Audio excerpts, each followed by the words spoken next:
Welcome to the Real News Network. I'm Paul Jay.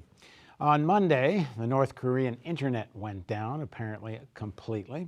Of course, there's a lot of speculation. This is retribution or such from the United States, but it's not clear if it's that or hackers or even whether the North Koreans took it down themselves for some kind of maintenance. And there's a lot of stuff that isn't very clear about just who was responsible for the hack of Sony as well. A lot of technology magazines are rather dubious of President Obama's accusations that it was the North Koreans that did it. Wired magazine, which is pretty well known for covering technology, says that it's akin to saying Saddam Hussein had weapons of mass destruction, to say the North Koreans have the capability to pull something like this off. Other technologists are being quoted as saying that it's not possible to pin this on North Korea. The fact that there's some code generated that has some kind of North Korean finger footprints on could easily be replicated by someone else, and similar things have happened in the past with American code that was picked up by the Russians and used for such purposes. So if in fact, as quoted in the article by one of the leading security experts on all of this, none of the evidence presented by the FBI would hold up in court, why such aggressive, powerful statements from the president seeking retribution at a time and place we choose? Why heating all this up, and why pinning it on North Korea, apparently prematurely? So now joining us to talk about all of this in the studio is Larry Wilkerson. Thanks for joining us, Larry. Thanks for having me, Paul. And as everybody knows, Larry is a regular on The Real News and was Colin Powell's chief of staff for many years, and now teach at William & Mary College, right? Right. I know you're still kind of thinking through this because it's not obvious, but why do you think President Obama is so out front on this when the evidence seems so flimsy? I'm confused about it myself. I think the media have made a mountain out of a molehill. I'm not discounting the fact that Sony may be suffering majorly in the long term from this, monetarily and otherwise, but that's certainly no reason to contemplate the kind of action that I've heard people talking about with regard to U.S.-North Korean relations.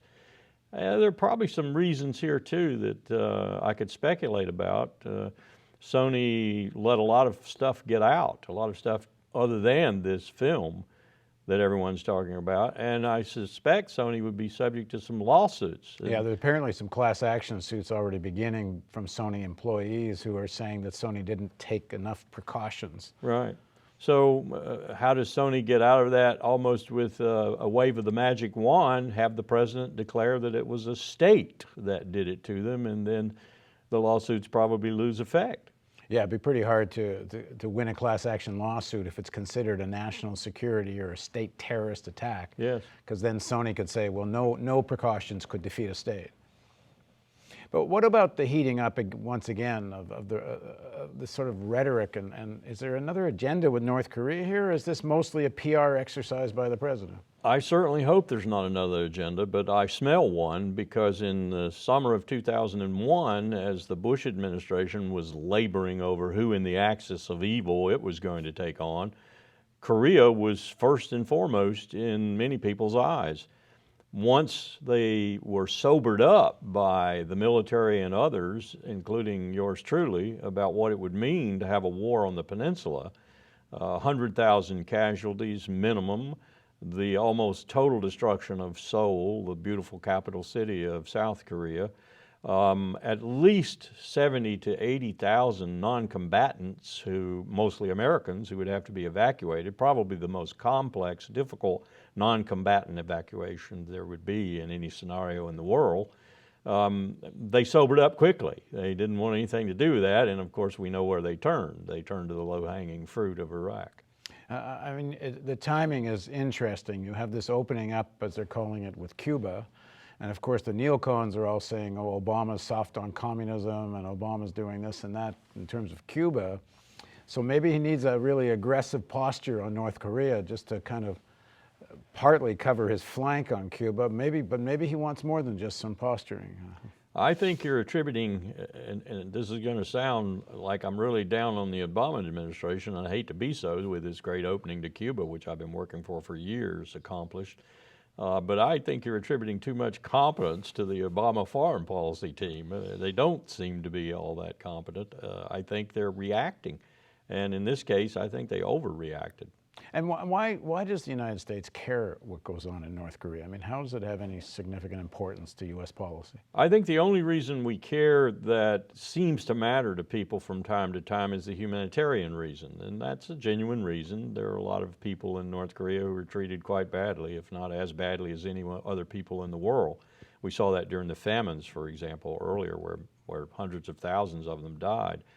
I think the security reason has to do with South Korea, of course. South Korea's position opposite the demilitarized zone, and the fact that the North has deployed major artillery forces and other forces next to the DMZ and could, in effect, start a war that they would ultimately, I think, lose, and most military people do think they would lose ultimately, but in the process they would destroy the capital city, which is just kilometers away from those artillery pieces, and do major damage to South Korea, one of the most successful countries in the world today.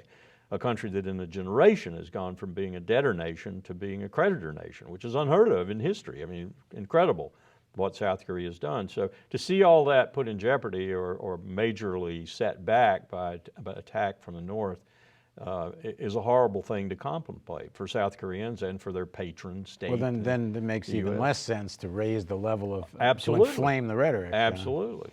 You've got the bigger strategic picture, too, of China, Japan, and Korea, and the balance of power there. This would do nothing for that except negative. Well, it's good for Sony. Yeah, great for Sony, I guess. All right, thanks for joining us. Surely. And thank you for joining us on the Real News Network. Please, there's a donate button up here.